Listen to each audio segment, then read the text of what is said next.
How's it going, everyone? Yusuf back here with another video, and I hope you're having an amazing week so far. Today we get to take a look at the all-new Audi SQ5, and it's all new for 2025. Completely new design inside and out. And the question is, has it worked? Is it worth getting? Well, I've come to Audi Fort Lauderdale to answer that very question. But before we get into the video, if you're new to the channel, my name is Yusuf, and I happen to be a car enthusiast with 3 kids, and I used to sell cars in the past. So if you're interested in my perspective, please subscribe. And don't forget to turn on the notifications so that you don't miss an upload every week. All right, now on with the video. All right, so let's talk Audi SQ5. And for those of you that aren't familiar, well, Audi has a whole range of SUVs, and this one happens to be their 5-seater compact SUV, and it slots in and competes with the BMW X3, the Mercedes GLC, and a lot of others. The thing is though, this is a very saturated market. There are so many vehicles that you can choose from. What sets them apart? How do you know which one to buy? Well, I haven't been able to review all of them, but for now, I have taken a look at the X3 just a couple weeks ago, so I have that fresh in my mind. And we're gonna take a look at this thing to see if it's as good as the X3 or better. The thing is here, Audi and BMW have gone through this big refresh in 2025, and BMW has really taken things outside the box. They have reimagined the X3 completely inside and out, and Audi has done the same, but not everybody loves the way the X3 looks. The question is though, is this any good? Have they ruined the formula for the beloved Q5 and SQ5, or have they enhanced it with the 2025 redesign and made it that much better? I have come to Audi of Fort Lauderdale in this beautiful dealership, sitting on the roof here to take a look at this SQ5, and I'm really curious to see if you agree with me at the end of the video. And if you're interested in seeing my full review of the BMW X3, click on the pop-out banner up here. So let's go and take a look at this beautiful machine. All right, so let's kick things off by talking about the pricing. And for 2025, the SQ5 starts at around $65,000 US. And there's a coupe version that's a little bit more expensive. We've got the regular one here, so we're gonna talk about that. But with all the options, the prestige and the paint colors and all the other really crazy features you can get on this thing, you can get just over $75,000 for an SQ5, which is a lot of money. But what do you get for that money, and is it worth it? Well, let's take a look at some of the features here. Let's talk about power and performance. This SQ5 comes with a 3-liter turbocharged V6 that puts out around 350 horsepower and around 370 pound-feet of torque. It's mated to a 7-speed automatic transmission going to all 4 wheels, which is quite a good package. So what about the styling? And well, the first thing that you notice is that it's definitely an Audi product. I mean, the Audi grille and the general shape and styling of this thing really fits in with the design language of all the modern Audis. However, you may notice that things are a little bit different here. Some of the styling features of the previous model have gone away, and Audi hasn't really reimagined this thing completely. They've updated it and just made it look a little bit more sophisticated and refined. They've leveled out some of the body lines and simplified it to look just a bit more mature than it did before.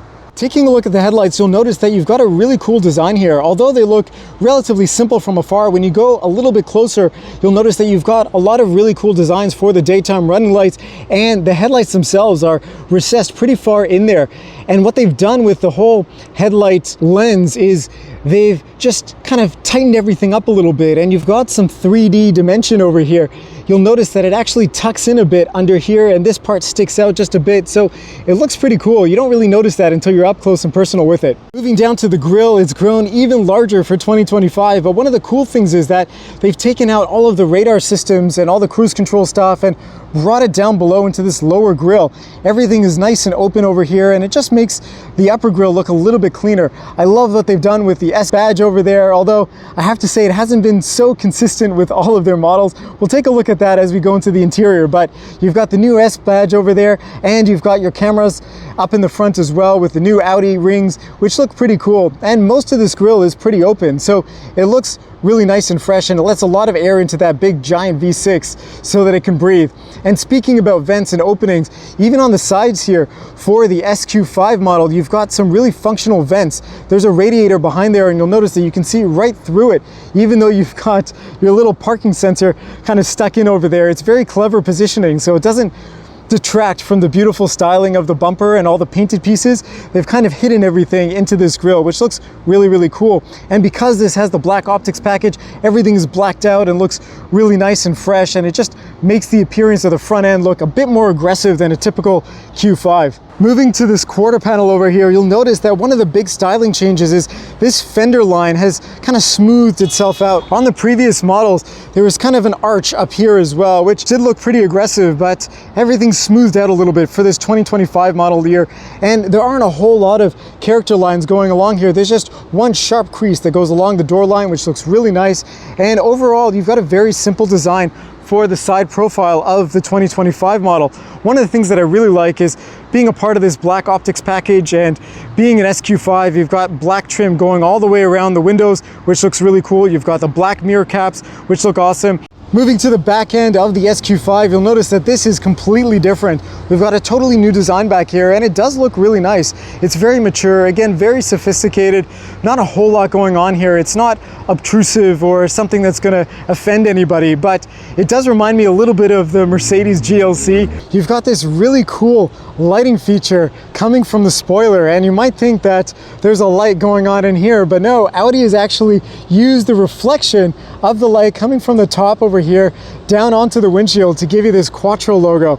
And as you're driving along with the lights on, that looks so cool. What an awesome feature. Again, the Audi rings are blacked out, and the taillights look really cool. You've got all new LED taillights back here that just look amazing, and you've got a light bar that goes all the way across, of course, as pretty much every vehicle has nowadays. But if we take a look a little bit lower down, you'll notice you've got this kind of blacked out grille over here, which looks okay. I would have preferred this to be a real diffuser and not just kind of a piece of plastic, but I understand what they're doing to get along with the styling here.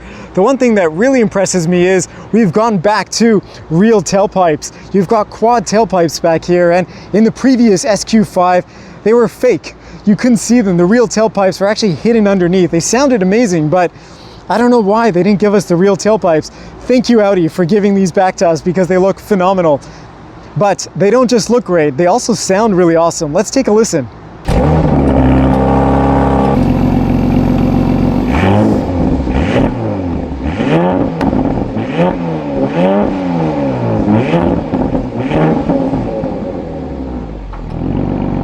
One last thing to mention about this sort of side view is on this B pillar, you'll notice that you've got Audi and SQ5 TFSI Quattro etched in on the door pillar, which looks so cool. It's a small detail that a lot of people will miss, but it just adds to the excitement and cool design of this new updated SQ5. Okay, moving to the inside of the SQ5, and a few things that you'll notice. Right off the bat, you've got a beautiful door card.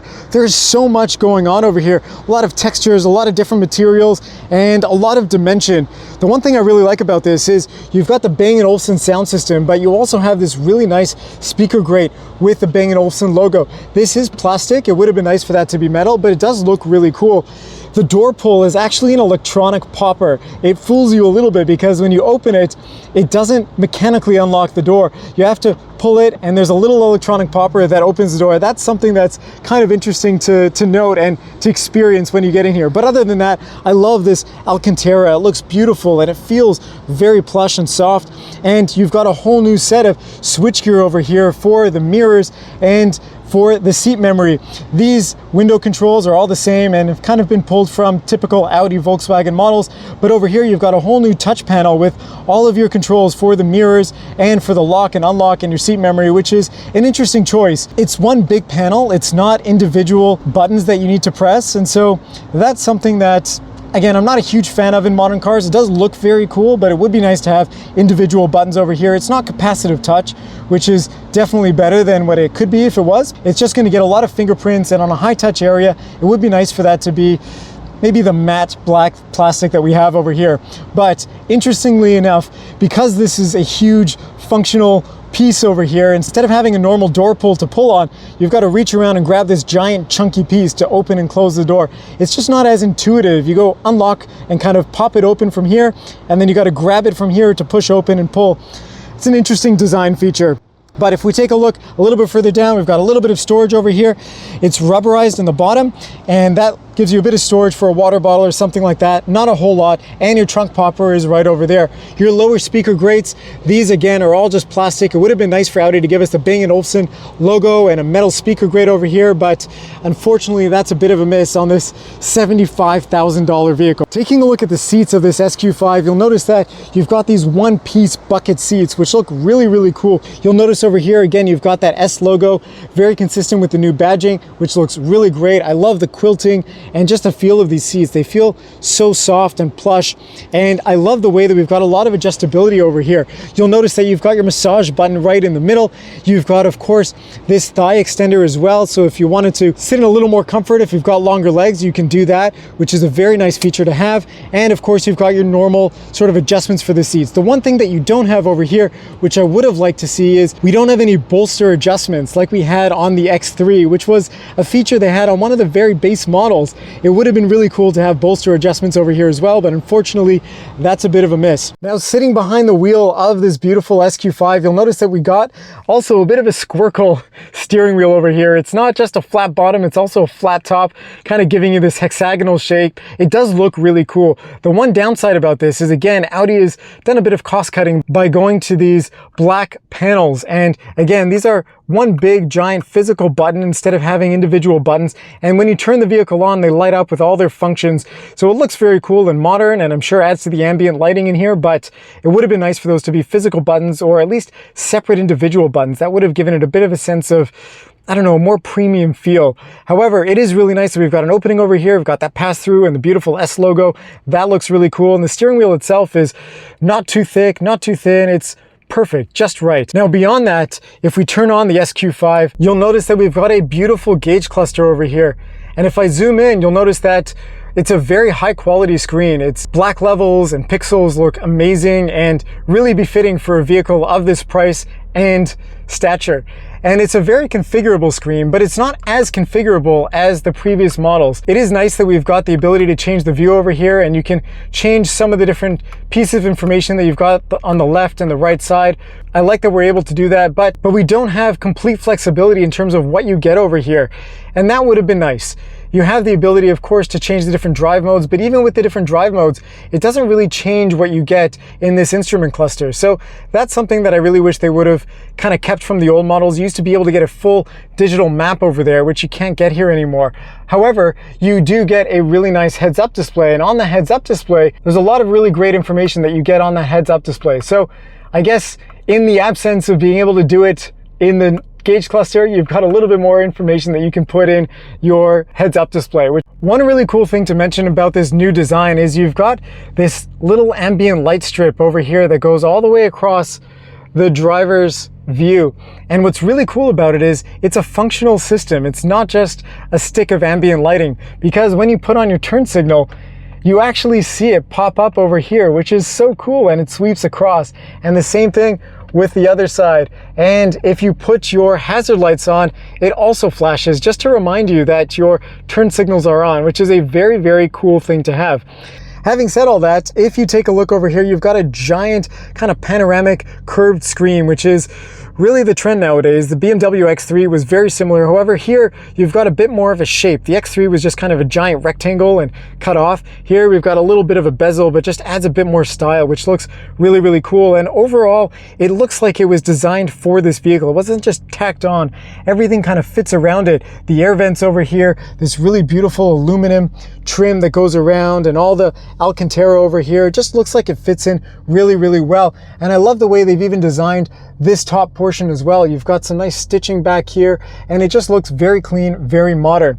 But when you look at this infotainment system, you'll notice that it's a likewise very beautiful screen as what we saw in the digital gauge cluster. You've got a lot of information over here, and Audi's updated its infotainment system for better or worse. You've got a lot of information. It's not quite as intuitive to use as maybe some of the other systems out there, but You do have a lot of great functionality over here.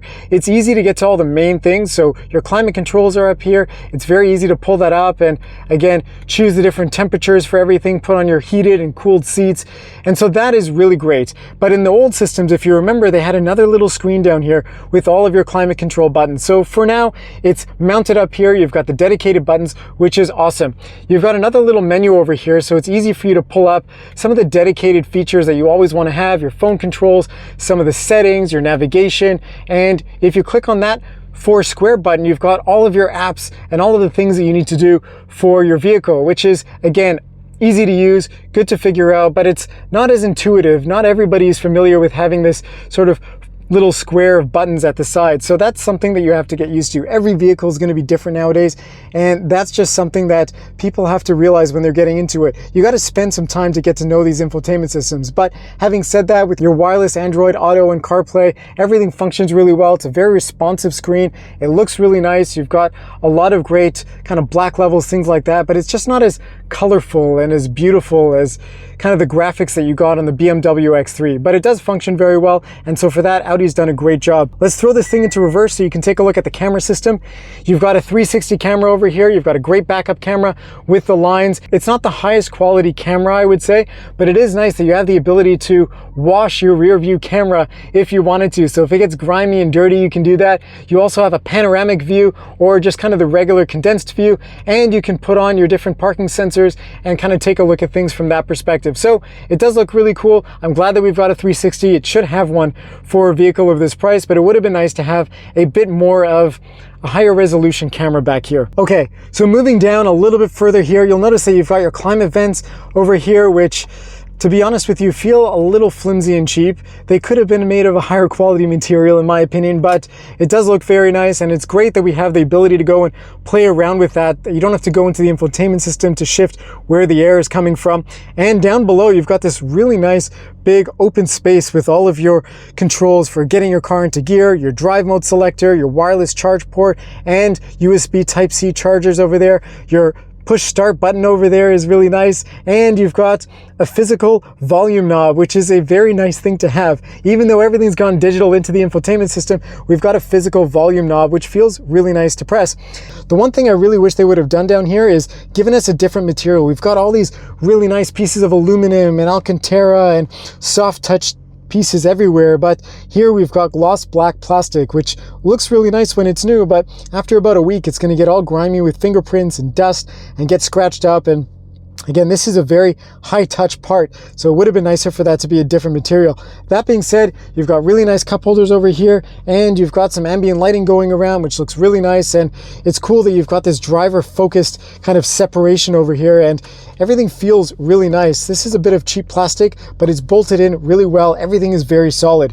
One trick cool feature over here that I've noticed is when you open the armrest, it is of course a soft, very squidgy armrest, which is great, but when you open it up, you've got a nice deep pocket with some lighting. It also is an adjustable armrest, so you can choose to have it a little higher if you'd like, or lower, and by pressing on the button over here to open it, that's where you can adjust the height, which is a really nice thing to have. I wish more vehicles did that. It's nice that we've got it on this SQ5. The only thing they don't have is the ability to slide it forwards and back, but it is nice that it can raise and lower, and I love that feature in Audi Volkswagen products. Taking a look up here, you've got a really nice rimless rear view mirror with a compass, which is great, and you've got a nice instrument cluster over here for all of your different features. Your dome lights are touch sensitive, like we have in my Golf R, which is really cool, and it's a very simple design, nothing too crazy. We don't have a sunglass holder, which would have been really nice, but we do have a giant opening panoramic sunroof, which looks phenomenal over here, and I love the way that this opens, gives you a lot of air and space, and it just makes it feel a little bit more premium, which is very nice.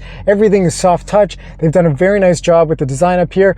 It is a beautiful looking interior, and the overall design is great, but the one thing that's interesting is they put a third screen over here. Some vehicle manufacturers are starting to do this. If you get a base model Q5, it's just sort of a piece of plastic over there. There isn't really anything exciting, but they've integrated another screen just in case your passengers want to do something a little bit different from what's on this infotainment system. The value of it, I don't know. I mean, you can't watch a movie on there or do anything totally crazy, but it is nice that you have the ability that you can, just play around with the different settings and take a look at navigation or see what's going on with the vehicle settings through this. So take it for what it's worth. It is a premium expense to add that to the vehicle.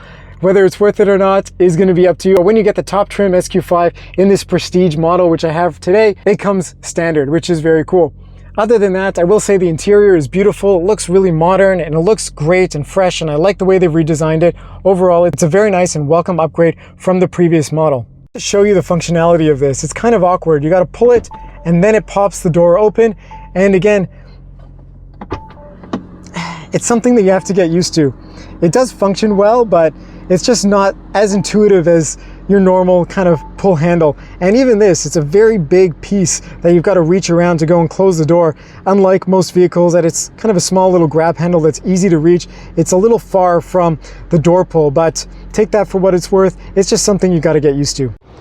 All right, moving to the backseat area of the SQ5, few really interesting things here. Number one, you've got the same really nice soft touch materials up here. Looks great, the same Bang & Olufsen sound system logo, and you've got, of course, a netting up here so that you can shade your kids from the sun when it's really hot in South Florida. That is really awesome, and I love the way they haven't really cut any costs back here in terms of materials, but here you've got a standard normal grab handle, which is phenomenal. Taking a look at the seats, you've got the same beautiful leather and quilting and everything that we had in the front. That looks phenomenal. And you've got a cutout here for your knees, which is very nice. And of course, you've got some netting. In the back over here as well, you've got a whole separate climate control system, which is very nice. You've got some heated seats back here, and I'm happy that they haven't gone crazy with big screens. It looks great, and it's not overly done. The kids are going to kick it anyway, so it's nice that there isn't anything too crazy that'll break back there. But you do have quite a large hump in the floor, which might be difficult for people sitting in the middle row. However, you do have a really nice pull down section over here with your cup holders and a lot of room to put your elbows when you're sitting back here. And I love the way this is a separate item over here. You can pull this down. That's your pass through.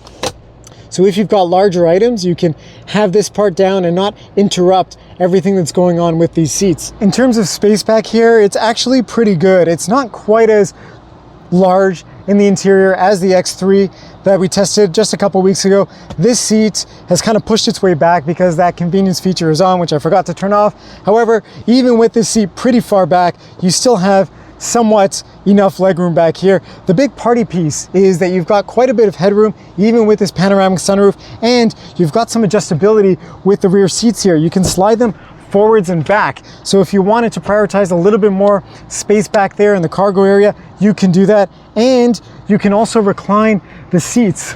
So you've got a lot of adjustability back here, and that is not something you get on every vehicle in this segment. The BMW X3 didn't have it. And so in terms of practicality and having a family and carrying people all the time, this definitely has everything beat. That's a great feature to have. All right, moving to the cargo area of the SQ5. There are a few different ways that we can open this. Apparently there's a kick sensor down there. I can never get these things to work. So I'm just gonna press the button down here. We open up the tailgate. Of course, it's power operated, but you'll notice that you've got quite a lot of room, very similar to what we saw in the BMW X3. Got some netting, which is very nice. A lot of lighting back here, some tie downs and some straps that you can use. One of the cool features back here is you can actually press these buttons to kneel down the back of the vehicle. So if you've got something really heavy, or your dog needs to get in here, or you're just trying to load big stuff, it makes it a bit easier by doing that. And one of the cool things is if you pick up this load floor, you actually have quite a bit of space down here as well, which gives you a lot of extra functionality. If you want to put things that won't rattle around on the top or break, you can stick them in this little section over here, which is a very nice thing to have. And of course, you've got this cargo cover that's flexible. Pretty much everybody does this nowadays, but apparently you can stick that down over here. There should be enough room to hide it. There's some little clips that you'll notice over there where you can tuck it in, so you don't have to worry about having to take that out and find a place to put it, which is a great feature to have. And you'll see that you've got the three sections over here for being able to fold the seats down, which is really great. I love having the ability to keep those back seats up on the ends and be able to fold down the middle in case you have car seats or children driving along with you and still want to take some larger items. Taking a look up here, you'll notice that we've got our two favorite buttons. You can close the trunk and close and lock from here, which is great. So let's close the trunk, let's go for our drive and see how this thing is on the road. Okay, so how does the SQ5 drive? Well, let's turn this thing on and find out.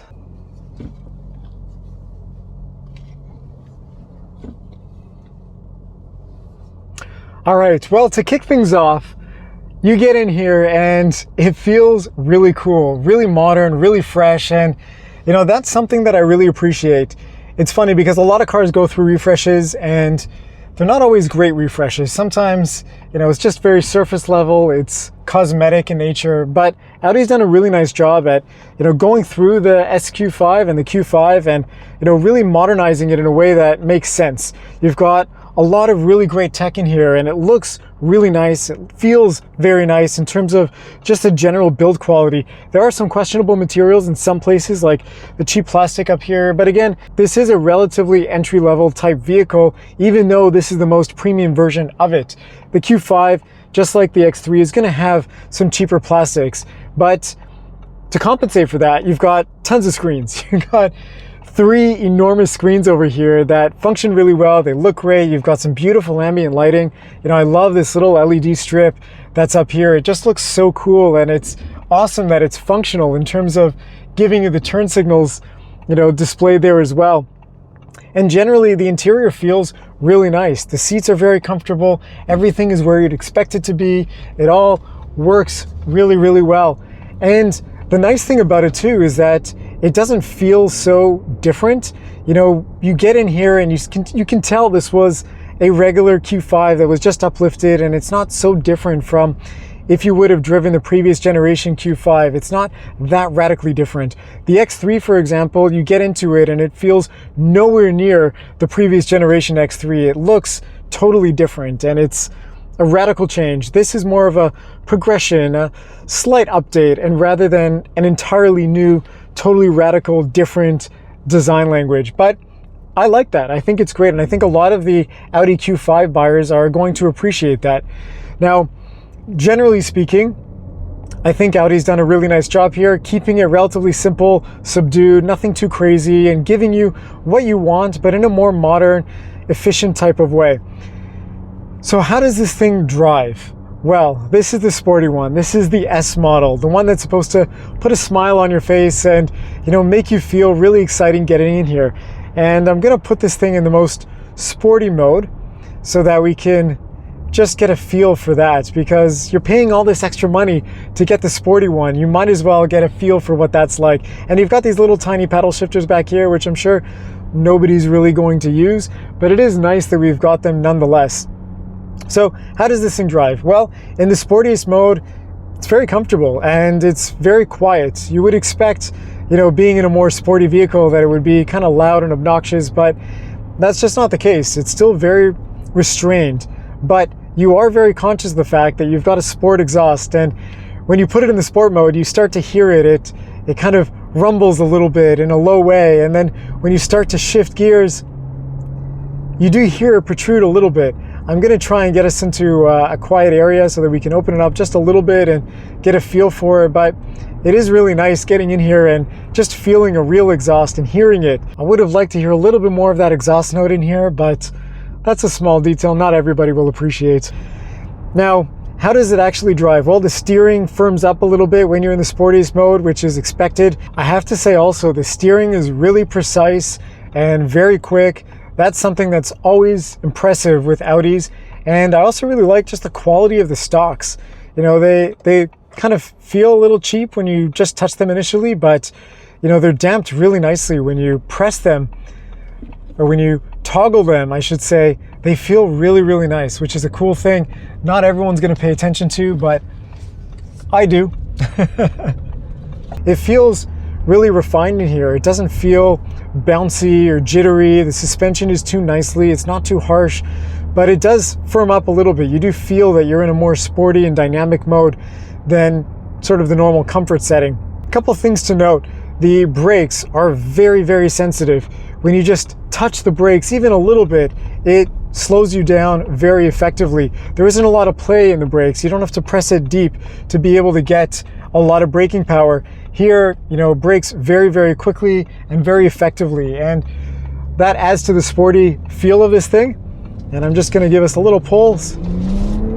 Yeah, that's pretty powerful.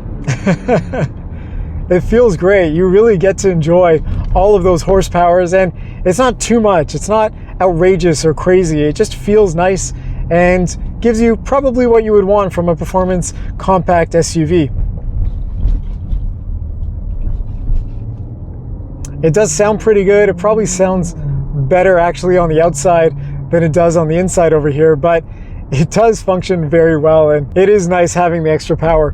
I'm sure the regular Q5 would be more than enough for most people, and having 268 horsepower is quite a bit, but you know, a lot of people want more power nowadays. People want to be able to go and enjoy the feeling of the speed and the thrill and all of that, and this thing delivers. It's pretty quick. Now, I think overall it handles really well, and it gives you that sporty, aggressive sort of feel without going over the top. And I think that's what Audi does really well. It gives you a nice balance between having, you know, a comfortable, luxurious cabin and feeling vehicle, and also giving you something that's a bit more exciting and a little bit more thrilling.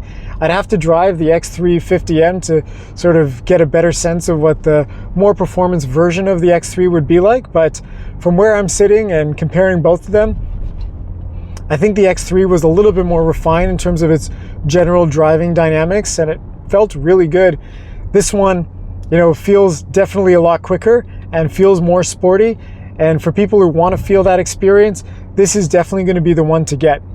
I know we're comparing apples and oranges because that was more of a base model and this is the performance one, but generally the driving characteristics of the X3 are phenomenal. I think this one does a really good job as well, but you get more of a sense of driving the car and the feel of it as opposed to the X3, which was more subtle. It just flowed better in a sense. Is it worth the over $70,000 price tag for this particular one? Well, I have to say, I do really like it. I think the screens are a little excessive, and you have to get over this door handle, which is a little odd. And some of the features in here are not quite as intuitive as you might hope, but as a general package, it's a really, really nice car. It's very quiet, the seats are really comfortable, and they feel really nice.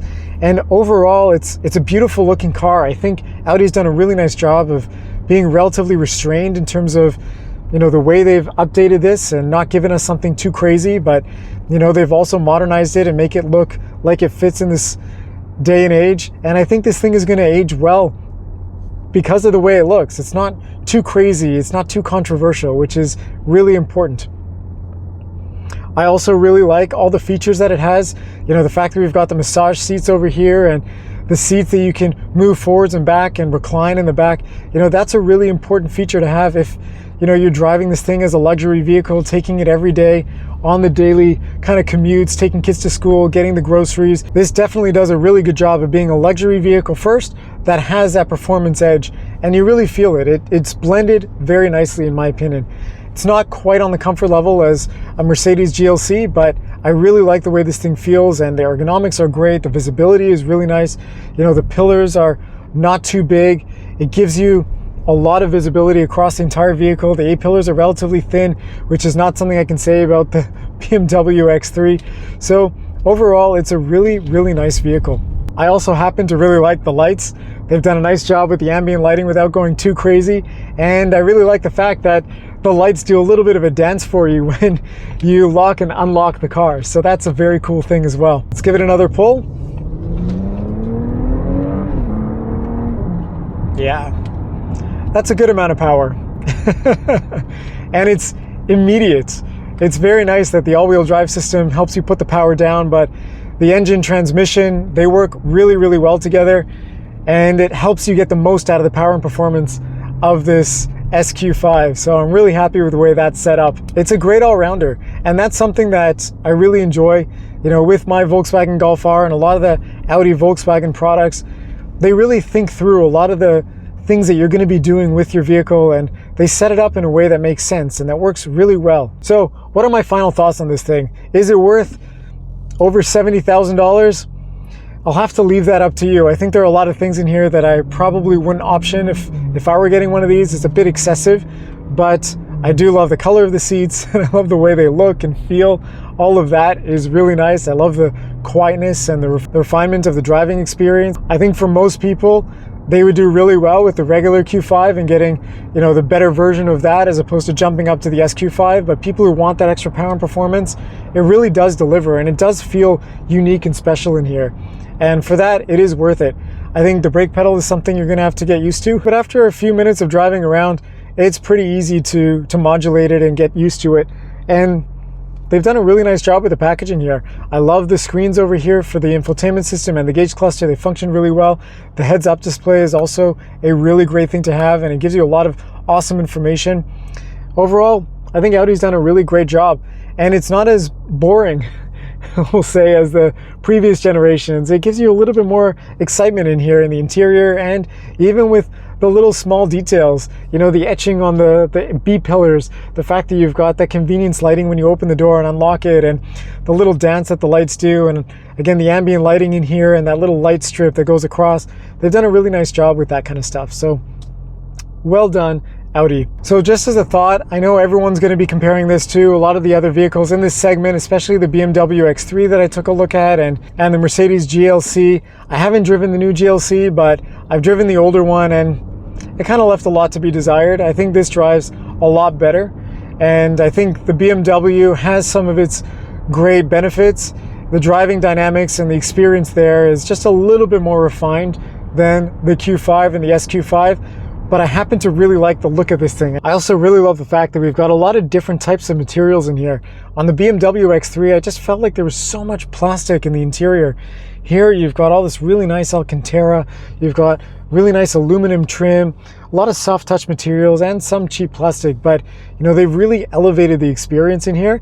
And I'm sure if you got the higher trim levels, X3s, you know, you get a little bit more leather and nicer materials, but they've done a really nice job in here giving you a good balance of everything. And that's really everything I've got to say about it. So I hope you've enjoyed the video, and I have to give a huge thank you to Audi of Fort Lauderdale for lending me this beautiful SQ5 for the review today.